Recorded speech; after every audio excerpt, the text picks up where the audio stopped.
এই খাবারে এত ঝাল দিয়েছো কেন গো? তুমি তো জানোই আমি ঝাল একদম পছন্দ করি না। পছন্দ করো না নাকি খেতেই পারো না সেটা আগে বলো। আমি তো আজ ঝাল একদমই কম দিয়েছি, বিশ্বাস করো। কম? আমার তো জিভ পুরো জ্বলে যাচ্ছে, চোখেও জল চলে এসেছে, দেখো একবার। তাহলে রোজ অফিসের ক্যান্টিনে অত ঝাল ঝাল ফুচকার আলুর দম গপাগপ খাও কি করে শুনি একটু? ওটা তো একদম আলাদা ব্যাপার। ওখানে ওখানে সব মেপে মশলা দেয় ওরা, বাড়ির রান্না তো আর তা নয়। বাহানা দিতে হবে না আর, আমি সবই বুঝি। তাড়াতাড়ি খেয়ে নাও এবার, না হলে অফিসে দেরি হয়ে যাবে। আজকে একটু তাড়াতাড়ি ফিরবো ভাবছি, তোমার জন্য কিছু আনবো। বেশ ভালো, তাহলে বাজার থেকে একটু ভালো দেখে ইলিশ নিয়ে এসো তো, অনেকদিন খাওয়া হয় না বাড়িতে। ইলিশ শুনলেই তো তোমার হাতের ঝাল রান্নার কথা মনে পড়ে যায়, ভয় পালাতে ইচ্ছে করে, সত্যি বলছি। থাক থাক, নাটক করো না, যাও এবার, 7টা বেজে গেল। যাচ্ছি যাচ্ছি, তবে মনে রেখো আজকের এই ঝালের প্রতিশোধ কিন্তু আমি ইলিশ কিনে এনে দেব। ঠিক আছে, সাবধানে যেও রাস্তায়। আর হ্যাঁ, রাতে আবার ঝাল নিয়ে অভিযোগ করলে কিন্তু আজ থেকে খাবারই বন্ধ করে দেবো বলে রাখলাম। যাচ্ছি তাহলে। আচ্ছা হয়েছে, এখন যাচ্ছি। অনেকদিন হয়ে গেল জামাই আর নন্দিতাকে একবারও দাওয়াত দিইনি আমরা, ভাবলেই খারাপ লাগে। হ্যাঁ গো, ওদের কথা মনে হলেই মনটা খারাপ হয়ে যায়। মেয়েটাকে কতদিন চোখে দেখি না বলো তো। চলো না বাবা, এবার একবার পাকা কথা বলে দিই ফোনে। ঠিক বলেছিস মা, এবার ওদের ডেকে না আনলেই নয়, কালকেই ফোন করে দাওয়াত দে তো। আর হ্যাঁ, জামাইয়ের জন্য বড় দেখে একটা ইলিশও আনতে হবে বাজার থেকে, বহুদিন ভালো করে রান্নাও করা হয়নি।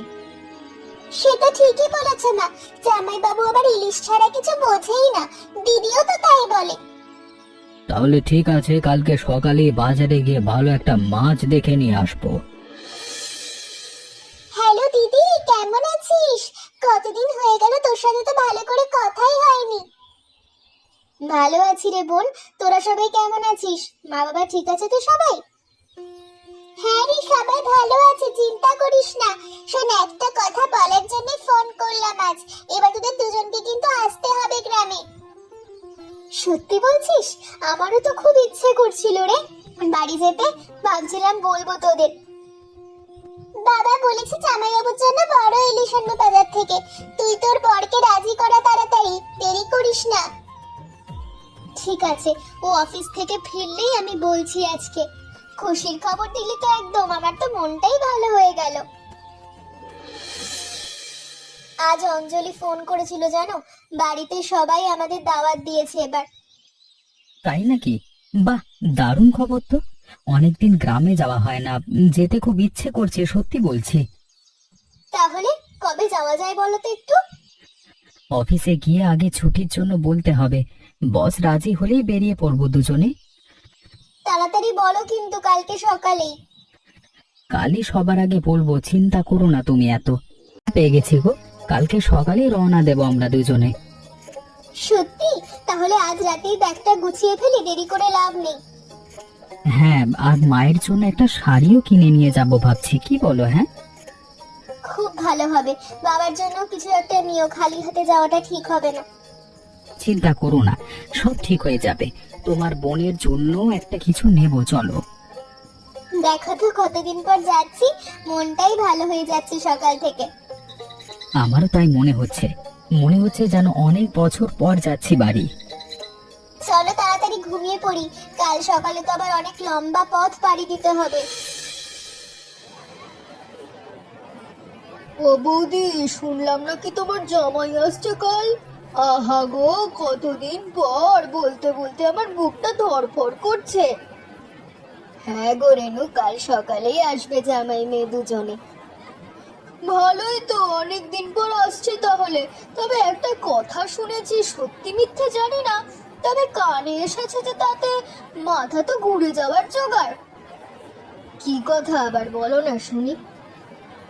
শুনেছি তোমার জামাই নাকি একটু ঝাল খেতে পারে না, এতটাই নাকি খারাপ অবস্থা যে কাঁচা লঙ্কার ছায়া দেখলেও চোখে জল আসে। কে বললো তোমাকে সব বাজে বাজে কথা? আরে পাশের গাঁয়ের মেয়েটা, তোমাদের পাড়ায় যে করে? সেই তো বললো একটু ঝাল খেলে নাকি জামাইয়ের চোখ নাক পুরো একেবারে সুতোর মতো জল বেরিয়ে আসে। তাই নাকি? তাহলে কি একটু ভেবে চিন্তে রান্না করতে হবে এবার।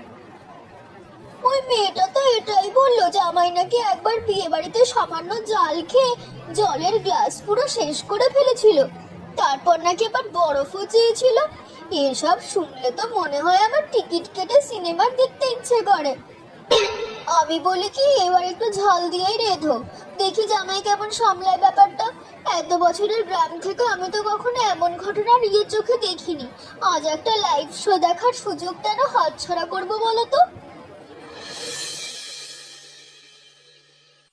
শুনলে অঞ্জলি, রেনু কি বললো আজ বাজারে? জামাই নাকি ঝাল সহ্য করতে পারে না। তাই নাকি মা? তাহলে তো একটু মাথায় রাখতে হবে রান্নার সময়। রেনু কাকি তো বলেই গেল একটু ঝাল দিয়ে রাখতে, দেখবে জামাই কেমন করে তখন। না না, মানুষকে বিপদে ফেলে মজা করাটা ঠিক না।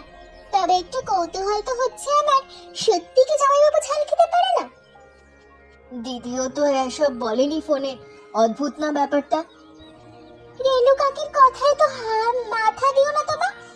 হাতির গল্প পিঁপড়ের মতো ছোটে শোনায়, পিঁপড়ের গল্প হাতির মতো বড় হয়। যাই হোক মা, দেখাই যাক কাল কি হয় শেষমেশ। হ্যাঁ, তবে আমি বলি কি, রান্নাটা যেমন হওয়া উচিত তেমনই হবে। রেনুর কথা স্বাদ নষ্ট করব না। ঠিক আছে মা, তাহলে যেমন তুমি রাঁধো সেভাবেই রেঁধো, যা হওয়ার হবে। হ্যাঁ, আসল স্বাদটাই আসল, বাকিটা পরে দেখা যাবে। কাপড় গুছিয়ে নিয়েছো তো ঠিক করে? মায়ের জন্য শাড়িটা নিতে ভুলো না কিন্তু। নিয়েছি, চিন্তা করো না। বাবার জন্যই ধুতিটাও রেখেছি ব্যাগের ভেতরে। বেশ, তাহলে কাল সকালে আমরা বেরিয়ে পড়বো, একদম দেরি করব না। হ্যাঁ, তাড়াতাড়ি গেলে দুপুরে খাওয়াটা ওখানেই সারতে পারবো, আর মায়ের হাতে রান্নাও পাবো। তোমার তো মায়ের রান্নার কথা শুনলেই চোখটা চকচক করে ওঠে। সত্যি বলতে কি, ও বাড়ির রান্নার একটা আলাদা মায়া আছে গো। ওই বড় ইলিশটা দেখাও তো ভাই, আজকে জামাই আসবে বাড়িতে, ভালো মাছ চাই। এই যে দাদা, একদম টাটকা মাছ, আজকে সকালে এসেছে, দাম একটু বেশি, তবে মাছটা সেরা। এত দাম চাইলে হবে বলো তো? একটু কম করো ভাই, নিয়মিত খদ্দের আমি তোমার এত বছর ধরে। আচ্ছা দাদা, আপনার জন্য একটু কম রাখছি, নিয়ে যান। ঠিক আছে, ওজন করে দাও তাহলে ভালো করে। জামাইয়ের পাতে বড় মাছটাই দিতে হবে আজকে। নাও দেখো কত ইলিশ এনেছি, কত বড়। হ্যাঁ, ভালো করে রাঁধো কিন্তু আজকে। বাহ, সত্যি দারুণ মাছ এনেছো। রেনু কাকি যা বললো সেই কথা মাথায় রেখে রাঁধবো ভাবছি। কি বললো রেনু আবার? কি নিয়ে কথা? বললো জামাই নাকি একদম ঝাল খেতে পারে না। তুমি কি বলো, একটু ঝাল কমিয়ে রাঁধি? আরে না না, শ্বশুর বাড়ির রান্নার নিজস্ব একটা স্বাদ থাকে, সেটাই থাকুক যেমন হওয়ার কথা। ও নিজে বুঝে নেবে, চিন্তা করো না তুমি এত। তা ঠিক বলেছো। রেনুর কথায় রান্নার স্বাদ কেন বদলাবো? যেমন হওয়ার তেমনই হবে। এ তো বুদ্ধিমানের মতো কথা বললে। আজকে দুপুরে দারুণ একটা খাওয়া হবে দেখো। তুমি একটু বাজার থেকে ভালো দেখে দই মিষ্টি এনো তো, জামাই মিষ্টি ভালোবাসে। হ্যাঁ হ্যাঁ, সেটাও আনবো এখনই, তুমি রান্নাটা শুরু করো ততক্ষণে। ঠিক আছে, তুমি তাড়াতাড়ি ফিরো, ওরা দুপুরের মধ্যেই পৌঁছে যাবে। আর হ্যাঁ, রেনুর কথায় মাথা ঘামিও না বেশি, ও তো রোজই কিছু না কিছু নতুন গল্প নিয়ে হাজির হয়। দেখ তো অঞ্জলি, কত বড় একটা মাছ এনেছে তোর বাবা সকালে। সত্যি মা, এত বড় ইলিশ তো আমি আগে কখনো দেখিনি। জামাইবাবু নিশ্চয়ই খুব খুশি হবে দেখলে। মাথাটা জামাইকে দিতে হবে, এটাই তো নিয়ম আমাদের বাড়ি। হ্যাঁ মা, কাঁটাগুলো বেছে বেছে যত্ন করে দিও, শহরের মানুষ তো এসবে অভ্যস্ত না। ঠিক বলেছিস, দিদিও তো শহরে গিয়ে অভ্যেস পাল্টে ফেলেছে। এই নে, কাঁচা লঙ্কাগুলো একটু বেটে দে তো তাড়াতাড়ি। মা, বেশি ঝাল দিও না কিন্তু। রেণুকার কথাটা মাথায় আছে তো? একটু ঝাল না দিলে ইলিশ মাছের স্বাদ আসে? তুই শিখলি না? তাহলে তো আজ দেখাই যাবে জামাইবাবু আসলে কেমন সাহসী মানুষ। চেখে দেখ তো একবার ঠিক করে ঝালটা ঠিক আছে কিনা। বাহ, দারুণ হয়েছে মা, একদম পারফেক্ট। জামাইবাবু শুধু এলেই হয়। ঝোলটা আর একটু ঘন করি, তারপর নামাবো। মা ভাতটা বসিয়ে দে এখন, ওরা তো এসেই খেতে বসবে মনে হয়। হ্যাঁ বসিয়ে দে, আর ডালটা একটু নেড়ে নে, পুড়ে না যায়। সবই ঠিক আছে মা, চিন্তা করো না, আজকে রান্না দারুণ হবে। কখন লাগবে বলো তো, বসে বসে তো পাটা ব্যথা হয়ে গেল। এই তো আর আধা ঘন্টার মধ্যেই পৌঁছে যাব বলছি তোমাকে। বাবা মাকে কতদিন পর দেখবো, কি ভালো লাগছে আমার। ওমা, এই তো জামাই এসে গেছে, আমি তো ভেবেছিলাম আজ আর নুসে দেখাই যাবে না। এই তো আমরা চলে এসেছি কাকিমা, তা ভালো আছেন তো? হ্যাঁ বাবা, আমি সব সময় ভালো থাকি। বেশ বেশ, তোমরা অনেক দূরের পথ পাড়ি দিয়ে এসেছো, এবার ভেতরে যাও, আমরা আবার পরে আসবো। আসুন কাকিমা, নিশ্চয়ই আসুন। আমারও তো ভালো লাগবে দেখা হলে।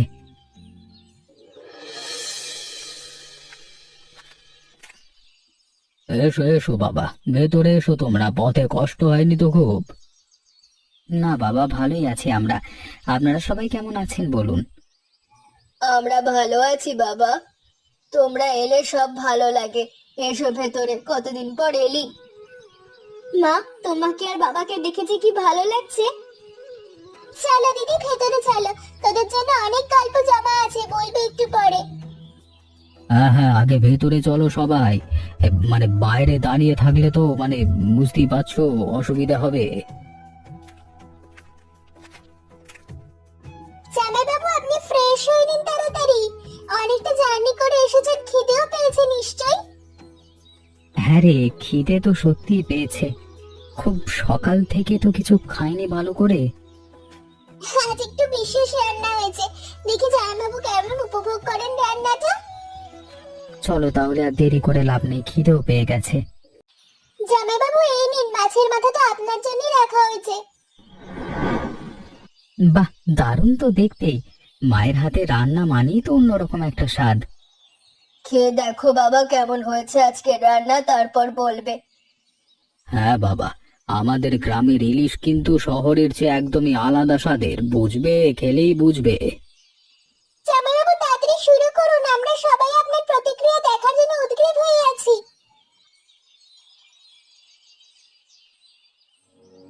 কি হলো, ঠিক আছে তো তুমি? মা দেখো, চোখে জল আসে কিনা। বাবা, ঝাল বেশি নাকি, পানি দিয়ে দেবো? আহ, বাবা সত্যি করে বলো তো, অসুবিধা হচ্ছে নাকি তোমার?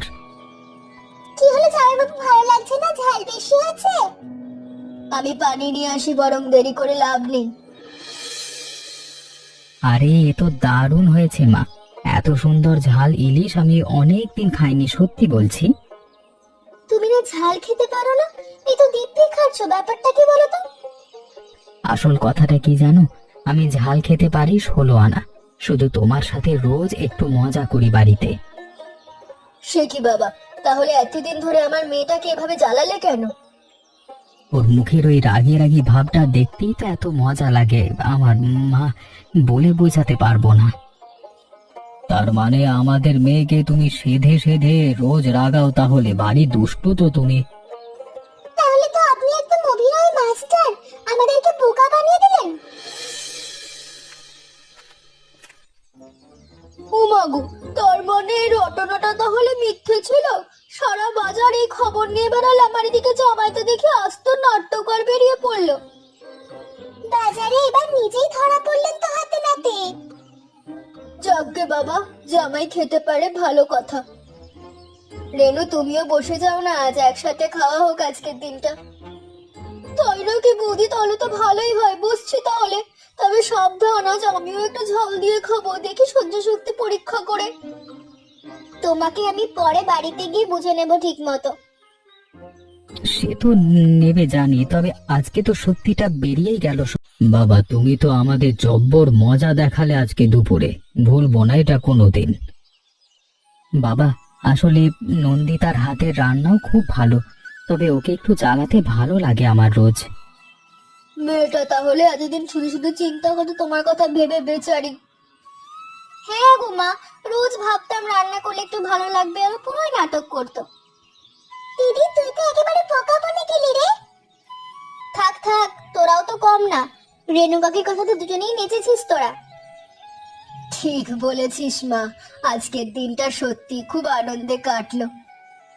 হ্যাঁ, অনেকদিন পর বাড়িটা এমন হাসি খুশিতে ভরে উঠলো, আজকে বেশ ভালো লাগছে। হ্যাঁ, রেনু কাকির আজ পুরো মুখটা লাল হয়ে গেছিল লজ্জায়, একদম জামাইবাবুর সেই নকল ছালের মতো। বেচারি রেনু সারা বছর গুজব ছড়িয়ে আজকে নিজেই হাসির খোরাক হয়ে গেল। এবার থেকে মাসে একবার করে আসতেই হবে, কিন্তু তোমাদের দুজনকে আর ফাঁকি চলবে না। আসবো বাবা, নিয়মিত আসবো এবার থেকে। জামাইবাবু পরের বার এলে কিন্তু আরো বেশি ঝাল করে রাখবো, দেখে তখন কতটা সামলাতে পারেন। না আনো আনো, আমি তো তৈরি আছি সব সময় সবকিছুর জন্য, আমি ভয় পাই না। তোরা থাকলে বাড়িটা কেমন আনন্দে ভরে ওঠে, খালি খালি লাগে না তোরা থাকলে। আবার কবে আসবি বলতো, মনটা খারাপ হয়ে যাচ্ছে তোদের যাওয়ার কথা ভেবে। খুব তাড়াতাড়ি আসবো মা, এবার আর দেরি করবো না, কথা দিচ্ছি। বাবা সাবধানে যেও রাস্তায়, আর ঝালের কথা মনে রেখো, পরের বার আরো প্রস্তুতি নিয়ে এসো তুমি। নিশ্চয়ই বাবা, এবার তো রহস্যটা ফাঁস হয়ে গেল সবার সামনে, লুকোনোর আর কিছুই নেই। রেনু কাকিকেও বলে দিও জামাইবাবু আসলে অনেক কিছুতেই এক্সপার্ট। আর বলে দিও পরের বার গুজব ছড়ানোর আগে অন্তত একবার যেন আমাদের বাড়িতে এসে সত্যটা যাচাই করে নেয়, তাহলে আবার লজ্জায় পড়বে। সাবধানে যাস, আমাকে ফোন করিস। হ্যাঁ মা, পৌঁছে ফোন করব, চিন্তা করো না। আর হ্যাঁ বাবা, পরের বার এলে রেনুর হাতেও একটু ঝাল রান্না খাইয়ে দেখো, মজা হবে খুব। সে তো নিশ্চয়ই বাবা, এবার থেকে কাকিমার সাথেও একটু মজা করা যাবে। দিদি ভালো থাকিস, আর তাড়াতাড়ি আসিস আমাদের কাছে। আর হ্যাঁ বাবা, এবার শহরে ফিরেও মাঝে মধ্যে ফোন করে ঝালের খোঁজ খবর দিও, ভালো লাগবে শুনতে, ঠিক আছে?